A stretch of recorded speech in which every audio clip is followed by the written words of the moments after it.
భారతదేశంలో ఒక కొత్త నినాదం అనేది బయటకు వచ్చింది. ఆ నినాదం అనేది ప్రచారం జరుగుతూ ఉన్నది.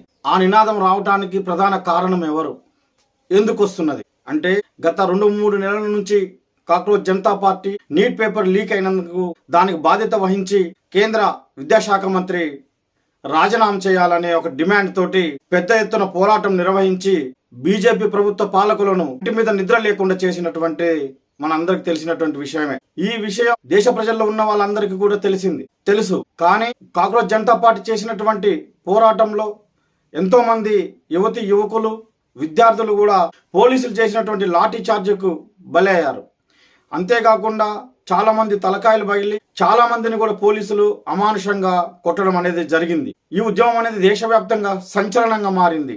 లాస్ట్ కి బీజేపీ ప్రభుత్వం వెనక్కి తగ్గి కాక్రోచ్ జనతా పార్టీ ఏమన్నదంటే, కేంద్ర విద్యాశాఖ మంత్రి రాజీనామా చేయాలి, ఆయన చేయకపోతే నరేంద్ర మోడీ గారన్న రాజీనామా చేయాలని ఒక నినాదం వచ్చేసరికి నరేంద్ర మోడీ గారు ఏం చేశారంటే, కేంద్ర విద్యాశాఖ మంత్రి ఆయనతోటి రాజీనామా చేయించినటువంటి పరిస్థితి మనందరికీ తెలిసిందే. ఇటువంటి పరిస్థితులు వచ్చినప్పుడు అధికారంలో ఉన్నటువంటి పార్టీలు కావచ్చు, లేకపోతే అధికారంలో లేనటువంటి ఏ రాజకీయ పార్టీలైనా తమ పార్టీకి చెడ్డ పేరు వస్తున్నప్పుడు సమయంలో ప్రజల యొక్క ఆలోచన విధానాన్ని మరల్చడం కోసం ఈ ఎత్తుగడలు చేస్తాయి. ఈ కాక్రోచ్ జనతా పార్టీ చేసినటువంటి ఉద్యమం మొత్తం కూడా దాన్ని ప్రజలు మర్చిపోవడం కోసం ఓ కొత్త నినాదాన్ని తీసుకురావడం జరిగింది. ఏందయ్యా అదనంటే, హటావో రిజర్వేషన్ ఆందోళన్. కులాల ప్రాతిపదికన ఇచ్చినటువంటి రిజర్వేషన్స్ ని రద్దు చేయాలని ఒక నినాదంతో కొత్త పోరాటాన్ని నిర్వహించాలని, ఇటువంటి ఎత్తుగడలు చేయడం అనేది ఆ యొక్క పార్టీకి వచ్చేటువంటి నష్టాన్ని, అదేవిధంగా పార్టీ మీద వచ్చేటువంటి చెడు అభిప్రాయాన్ని, ప్రజలు ఆలోచన విధానాన్ని మార్చడం కోసం ఇటువంటి జరుగుతూ ఉంటాయి. మరి ఈ రిజర్వేషన్ హటావో ఆందోళన్ వీళ్ళ యొక్క ముఖ్య ఉద్దేశం రిజర్వేషన్స్ ఉండకూడదు అనేది. కానీ వాస్తవంగా చూసుకున్నప్పుడు భారతదేశంలో రిజర్వేషన్ లేనటువంటి వ్యక్తులు ఎవరనేది మనం తెలుసుకోవాలి. ఎస్సీలు కానీ, ఎస్టీలు కానీ, బీసీ ఓబీసీలు కానీ, అగ్రవర్ణాల్లో ఉన్నటువంటి పేదలు కానీ అందరూ కూడా రిజర్వేషన్ పొందుతున్నారు. ఏ పద్ధతిలో పొందుతున్నారు అనేది ఒకసారి మనం తెలుసుకునే ప్రయత్నం చేద్దాం. మరి ఎస్సీ, ఎస్టీ, బీసీలకు ఇచ్చేటువంటి రిజర్వేషన్ సరైన పద్ధతిని ఇస్తున్నారా అనేది కూడా మనం తెలుసుకోవాల్సినటువంటి ముఖ్య విషయం. దేశంలో ఎస్సీ జనాభా 22% ఉంటే వాళ్ళకి ఇచ్చేటువంటి రిజర్వేషన్ 15%. దేశంలో ఎస్టీ జనాభా శాతం 11 ఉంటే వాళ్ళకి ఇచ్చే రిజర్వేషన్ 7%. భారతదేశంలో ఓబీసీలు అంటే మన రాష్ట్రంలో బీసీలు అంటాం 50% పైగా ఉన్నారు. మరి వీళ్ళకి ఇచ్చే రిజర్వేషన్ ఎంత అంటే, వాస్తవంగా వీళ్ళకి 50 ఇవ్వాలి, కానీ 50 ఇవ్వకుండా 29% మాత్రమే రిజర్వేషన్ ఇస్తున్నారు. ఇక ఈడబ్ల్యూఎస్ అంటే ఎకనామికల్ వీకర్ సెక్షన్, వీళ్ళు అగ్రవర్ణాల్లో ఉన్నటువంటి పేదలకు రిజర్వేషన్ కల్పిస్తున్నారు. ఇది ఎంత శాతం అయ్యా అంటే 10%. మరి వీళ్ళున్న జనాభా ఎంత?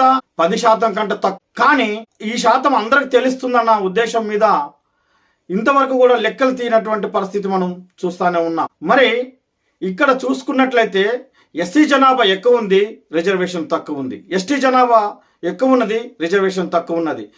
బీసీ జనాభా ఎక్కువ ఉన్నది, రిజర్వేషన్ తక్కువ ఉన్నది.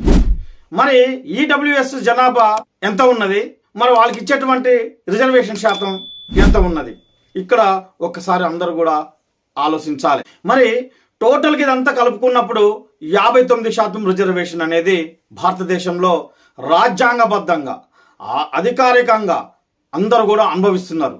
మరి ఇంకా భారతదేశంలో రిజర్వేషన్ అనుభవించినటువంటి వాళ్ళు ఎవరున్నారు? మరి ఎవరు ఈ ఆందోళన చేపట్టేది? ఒకవేళ ఈ ఆందోళన చేపట్టాలి అనుకునే వాళ్ళు కూడా కొంచెం విఘ్నతతో ఆలోచించాలి. సరే, 59% రిజర్వేషన్ అనుభవిస్తున్నారు. మరి మిగిలినటువంటి 41% రిజర్వేషన్ ఎవరు అనుభవిస్తున్నారు అనేది ఈ దేశంలో ఉన్నటువంటి యువకులు కానీ, అదేవిధంగా నిరుద్యోగ యువత కానీ, విద్యార్థులు కానీ, మేధావి వర్గం కూడా ఆలోచించాలి. ఈ 41% రిజర్వేషన్ ఎవరు అనుభవిస్తున్నారయా అంటే అగ్రవర్ణాలే అనుభవిస్తున్నారు. ఏ విధంగా అది కూడా తెలుసుకుందాం. ఈరోజు చూద్దాం. మరి ఈ రిజర్వేషన్ శాతం ప్రకారమే మనకు విద్యార్థులు చదువుకునేటువంటి అంటే పిల్లలు చదువుకోవడానికి కేటాయించేటువంటి సీట్లలో, అదేవిధంగా ఉద్యోగాలు కేటాయించేటువంటి స్థానాల్లో కూడా ఆ యొక్క రిజర్వేషన్ ప్రాతిపదికన మాత్రమే వాటిని రిక్రూట్ చేయాలి, అదేవిధంగా కేటాయించాలి. రిజర్వేషన్ వల్ల ఉపయోగం ఏమిటంటే ఎస్సీలకు కేటాయించినటువంటి రిజర్వేషన్ 15%, ఎస్టీలకు 7%, ఓబీసీలకు 29%, ఈడబ్ల్యూఎస్ వాళ్ళకి 10% అనేది కేటాయించడం జరిగింది కదా. అంటే ప్రభుత్వం ఏదైనా ఒక 100 ఉద్యోగాలను రిక్రూట్ చేయాలని అనుకున్నప్పుడు ఎస్సీల రిజర్వేషన్ ప్రకారం 15 సీట్లు కేటాయించాలి, ఎస్టీల రిజర్వేషన్ ప్రకారం 7% సీట్లు కేటాయించాలి, ఓబీసీలో రిజర్వేషన్ ప్రకారం 29 సీట్లు కేటాయించాలి. అదేవిధంగా ఈడబ్ల్యూఎస్ వాళ్ళకి 10% సీట్లు కేటాయించాలి. అంటే టోటల్గా 59 సీట్లు 100 సీట్లలో వాళ్ళకి కేటాయించినప్పుడు మిగిలిన 41 సీట్లు అనేది ఏమవుతుందనేది ఇక్కడ రిజర్వేషన్స్ గురించి ఆలోచించే వాళ్ళు ఆలోచించాలి. మరి ఆ 41 సీట్లు అనేది ఎవరు తీసుకెళ్తున్నారు, ఎవరికి అవి చెందుతున్నాయి? ఇట్లా కేటాయించుకుంటూ పోయినా 59% మాత్రం రిజర్వేషన్ ద్వారా అందుకుంటున్నారు. మరి ఈ మిగిలిన 41% ఎట్లా అందుకుంటున్నారు, ఎవరు అందుకుంటున్నారు? ఈ రోజు చూసుకున్నట్లయితే సుప్రీంకోర్టులో మొత్తం కూడా జడ్జెస్ మొత్తం కూడా, మరి అక్కడ ఉన్నటువంటి జడ్జెస్ కూడా, మరి అక్కడ 100 మంది జడ్జెస్ ఉంటే ఉదాహరణ మరి 15% ఎస్సీలకు ఇవ్వాలి, 7% ఎస్టీలకు ఇవ్వాలి, మరి ఓబీసీలకు 29% ఇవ్వాలి, అదేవిధంగా ఈడబ్ల్యూఎస్ వాళ్ళకి 10% ఇవ్వాలి. మరి ఆ లెక్క చూసుకున్నప్పుడు మరి టోటల్గా అక్కడ ఉన్నటువంటి వాళ్ళందరూ జడ్జెస్ మొత్తం కూడా ఎవరున్నారు? పై కులాల వాళ్ళే ఉన్నారు. హైకోర్టులో అదే పరిస్థితి ఉన్నది, సెంట్రల్ యూనివర్సిటీలలో కూడా అదే పరిస్థితి ఉన్నది. అంతేకాకుండా ఇప్పుడు శ్రీహరికోట ఉంది, మరి అక్కడ రాకెట్ తయారు చేసే సైంటిస్టులు ఉన్నారు. మరి అక్కడ కూడా మరి ఈ రిజర్వేషన్ పద్ధతి అనేది అమలుపరచాలి కదా. మరి అమలుపరచకుండా ఆ మిగిలింది మొత్తం ఎవరు అనుభవిస్తున్నారు అంటే పై కులాల వారే అనేది నిక్కచ్చిగా మనకు అర్థమైపోతున్నది. అంతేకాకుండా ఐఐటి కాలేజెస్ కానీ, ఐఐఎం యూనివర్సిటీలలో కానీ, కాలేజీలలో కానీ ఉన్న పై స్థాయి ఉద్యోగులు మొత్తం కూడా ఎవరున్నారయా అంటే అగ్రవర్ణాలు ఉన్నారనేదే ఇక్కడ మనకు ఓపెన్ సీక్రెట్గా అర్థమవుతానే ఉన్నది. మరి ఇంక ఎవరు ఇక్కడ రిజర్వేషన్లు అమలు చేయకూడదు అనేది పోరాటం చేస్తున్నది ఒక్కసారి ఆలోచించాలి. అంటే ఈ ఈడబ్ల్యూఎస్ వాళ్ళకి 10% రిజర్వేషన్ వచ్చినా మిగిలిన 41% కూడా రిజర్వేషన్ వాళ్ళే పొందుతున్నారు, కానీ మిగిలిన వాళ్ళకి ఇస్తున్నారా? ఒక్కసారి ఈ ఉద్యమం చేపట్టేటువంటి మిత్రులు కూడా ఆలోచించాలి. ఆ యొక్క ఆలోచన రేకెత్తించిన వాడిని కూడా ఇగో ఈ రకంగా వాడిని అడిగి వాడిని కూడా మందలించాల్సినటువంటి అవసరం ఉన్నది. కానీ అలా చేయకుండా గుడ్డెత్తిపోయి చేలో పడ్డట్టుగా ఆ చేను మొత్తం సర్వనాశనం చేసే విధంగా ఇక్కడ ఏం చేస్తున్నారా అంటే రిజర్వేషన్స్ పొందిన వాళ్ళే రిజర్వేషన్స్ వద్దనేది చెప్పడం అనేది ఎంత అవివేకమో ఒక్కసారి ఆలోచించాలి. అలా ఆలోచించకుండా ఎస్సీలు అనుభవిస్తున్నారు, అదేవిధంగా ఎస్టీలు అనుభవిస్తున్నారు, ఓబీసీలు అనుభవిస్తున్నారు. ఎక్కడ అనుభవిస్తున్నారు చూడండి. దాదాపు గవర్నమెంట్ ఉద్యోగాలు మొత్తం కూడా కొలాప్స్ అయ్యే పరిస్థితి వచ్చింది. కంపెనీలు మొత్తం కూడా ప్రైవేట్ పరం అవుతున్నటువంటి పరిస్థితి ఉన్నది. అదేవిధంగా ప్రభుత్వ రంగ సంస్థలు మొత్తం కూడా ప్రైవేట్ పరం అయిపోతున్నాయి. మరి ఇంకే ఎందులో రిజర్వేషన్స్ అనేది పొందుతున్నారు మన వాళ్ళు అంటే ఒక్క చదువులో పొందుతున్నారు. ఏదన్నా ఒక 10-20 ఉద్యోగాలు వచ్చినప్పుడు ఆ కులాలకి కేటాయించినటువంటి రిజర్వేషన్ ప్రకారం మాత్రమే రిజర్వేషన్ పొందుతున్నారు. మరి ఎందుకయ్యా ఈ రకమైనటువంటి చిచ్చు పెడతా ఉన్నారంటే ఇక మీకు మొత్తం అర్థమయ్యే ఉంటది. ఎందుకయ్యా అంటే ఐక్యంగా ఉన్న వాళ్ళని మొత్తం కూడా దెబ్బతీయాలి. వాళ్ళకి కాకుండా ఉంటే మూడో వాడికి మంచి అవకాశం ఉంటుంది. ఆ మూడో వారు ఎవరై అంటే ప్రభుత్వ పాలకులు అనేదే మనం చెప్పుకోవాలి.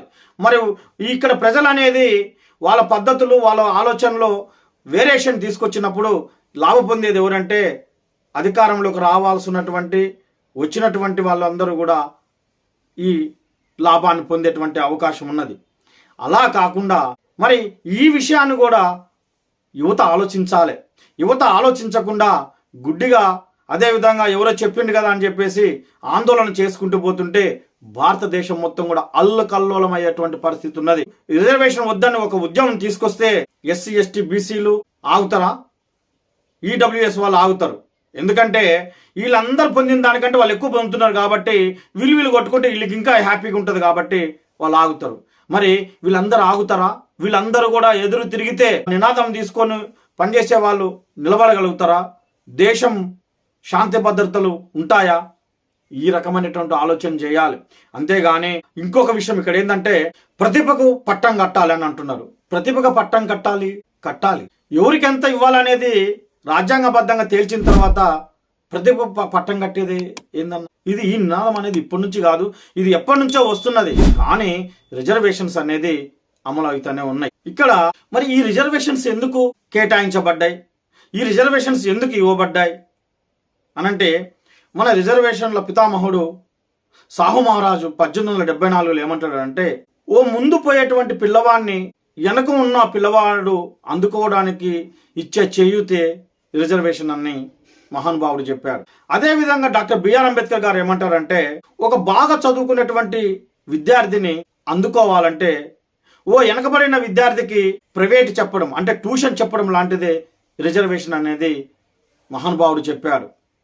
ఇప్పుడు చెప్పండి అన్న, రిజర్వేషన్ వల్ల ఎవరు ఎంత ఎక్కువగా లాభం పొందుతున్నారు, ఎవరు ఎంత ఎక్కువగా నష్టపోతున్నారు అంటే దీన్ని బట్టి చూసినప్పుడు భారతదేశంలో రిజర్వేషన్ అనేది పొందనటువంటి కులమే లేదనేది దీన్ని బట్టి మనకు అర్థమవుతా ఉన్నది. దీన్ని అర్థం చేసుకోకుండా, రిజర్వేషన్ యొక్క చరిత్రను తెలుసుకోకుండా, అది ఎవరెవరికి ఎంతెంత వస్తుంది అనేది తెలుసుకోకుండా పోరాటం చేయడం అనేది అవివేకంతో కూడుకున్నటువంటి పని తప్ప దాన్ని హర్షించాల్సినటువంటి పని కాదు. ఇటువంటి చేసినప్పుడు ఖచ్చితంగా ప్రజల్లో వ్యతిరేకత వస్తుంది, దాన్ని ప్రభుత్వాలు అనుభవించాల్సిందే. అదేవిధంగా ఆ ఉద్యమాన్ని చేపట్టేటువంటి ఆ ఉద్యమ సంఘం కూడా ఇబ్బందులకు గురి కావాల్సినటువంటి పరిస్థితి వస్తుంది. అయితే ఈ రిజర్వేషన్స్ మరి ఎప్పుడు అంతమవుతాయి? ఈ రిజర్వేషన్స్ అనేది సామాజిక న్యాయం జరిగేంత వరకు, అదేవిధంగా సమాజంలో వ్యత్యాసాలు పోయి మనుషులంతా సమానంగా ఉండేంత వరకు, నిర్మూలన అంతమయ్యేంత వరకు కూడా ఈ రిజర్వేషన్స్ అనేది కొనసాగుతూనే ఉంటాయి, కొనసాగుతుంది కూడా. అంతేగాని ఈ రిజర్వేషన్స్ అనేది కొంతమంది అని కొన్ని కులాల వారికి చదువుకోవడానికి, ఈ రిజర్వేషన్ అనేది ఆ రిజర్వేషన్ కేటాయించినటువంటి కులాల వారికి చదువుకోవడానికి, ఏదో కొంత ఉద్యోగం సంపాదించుకోవడానికి ఉపయోగపడుతుంది. కానీ చదవకుండా పాస్ చేయమని చెప్పేటువంటి విధంగా రిజర్వేషన్లు ఉపయోగపడుతున్నాయా? అలాంటప్పుడు దాన్ని వ్యతిరేకించాల్సినటువంటి అవసరం ఏమున్నది? మరి ఓపెన్ కేటగిరీ అని అంటారు, అది ఓపెన్ కేటగిరీ కాదు, ఓపెన్ క్యాస్ట్. దాంట్లో ఎక్కువగా ఎవరు బాగా చదువుకుంటే వాళ్ళకి సీట్లు వస్తాయి. మనం ఇందాక చెప్పుకున్నట్టుగానే 41% రిజర్వేషన్లు ఎటుపోతున్నాయి. మరి ఇవన్నీ కూడా ఆలోచించాలి మిత్రులారా. ఆలోచించకుండా పెద్దవాళ్ళు అన్నట్టుగా పద్ధతిలో పోతే దేశం కూడా అంటే భారతీయుల మధ్యనే అనేకత అనేది ఏర్పడతా ఉంటుంది. ఏర్పడి చాలా అల్లకల్లోలం అయ్యేటువంటి పరిస్థితులు ఉంటాయి. చూడండి, ఇటువంటి నినాదాలు ఏ సందర్భాలు వస్తాయంటే, చూడండి 1990లో మండల్ కమిషను బీసీ వాళ్ళకు రిజర్వేషన్స్ ఇవ్వాలని చెప్పేసి అప్పుడు ఉన్నటువంటి ప్రధానమంత్రి విపి సింగ్ గారికి ప్రతిపాదన పెట్టినప్పుడు ఆయన కూడా మహానుభావుడు సరే చేద్దామని చెప్పేసి ఆయన దానికి అంగీకరించడం, ఈ యొక్క క్రెడిట్ మొత్తం విపి సింగ్ గారికి వస్తుందని చెప్పేసి అప్పుడున్నటువంటి బీజేపీ నాయకులు ఎల్కే అద్వానీ గారు రామజన్మభూమి అనే ఒక రథయాత్రను స్టార్ట్ చేసిండు ఆయన. అట్లా చేసి ఏం చేసిందంటే దాన్ని మర్చిపోయే విధంగా ప్రజలను సైడ్ ట్రాక్ చేశారు. వైఎస్ రాజశేఖర రెడ్డి గారు చనిపోయినప్పుడు ఇది మొత్తం కూడా రిలయన్స్ వాళ్ళు చేపిస్తున్నారని చెప్పేసి అదొక అంటే రాజశేఖర రెడ్డి గారు చనిపోయిండ్రు, అది జనాలు మర్చిపోవాలన్న ఉద్దేశం మీద ఇక రిలయన్స్ కంపెనీ పేరు చెప్పగానే ఆ యొక్క రాజశేఖర రెడ్డి గారి యొక్క అభిమానులందరూ కూడా వాళ్ళకి సంబంధించినటువంటి ఆస్తులు మొత్తం కూడా ధ్వంసం చేసినటువంటి పరిస్థితి ఉన్నది. అది అంటే ప్రజలు మార్చాలన్నమాట. ఇంకా రీసెంట్గా ఏం జరిగిందంటే బీఆర్ఎస్ ప్రభుత్వంలో ఉన్నటువంటి కవిత గారు లిక్కర్ స్కామ్లో అరెస్ట్ అయినప్పుడు ఒక సంఘటన జరిగింది. అదే మూమెంట్లో ఏం జరిగిందా అంటే ఆర్ఎస్ ప్రవీణ్ కుమార్ సార్ గారు బీఆర్ఎస్లో జాయిన్ అయ్యారు. అంటే అది మర్చిపోవడం కోసం ఇది ఒక ఎత్తుగడన అనేది చేస్తూ ఉంటారు ఈ రాజకీయ పార్టీలు. కాబట్టి ప్రజలు ఇట్లాంటి వాటి పట్ల అప్రమత్తంగా ఉండాలి, ఆలోచించాలి. మిత్రులారా, ప్లీజ్ సబ్స్క్రైబ్ మై ఛానల్.